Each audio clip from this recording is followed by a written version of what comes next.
Bugun men kim bilan ko'rishaman?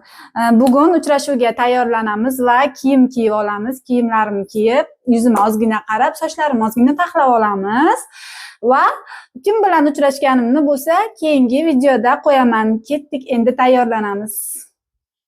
Birinchi bo'lib ozginagina makiyaj qilib, sochlarimni sal epaqaga keltirib olamiz. Ketdik, birinchi makiyaj. Men tayyorman.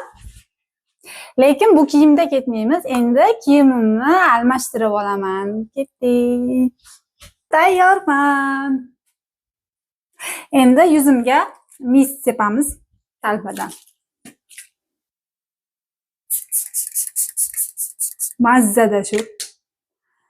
Taqinchoq taqishni juda ham yomon ko'raman, taqmayman shuning uchun. Shundoq ketaveramiz. Sochimni ozgina magic qildim. Endi yo'lga tushamiz va bugun ko'rishadigan insonlarim bilan sizlarga ham ko'rsatishga harakat qilaman. Ketdik.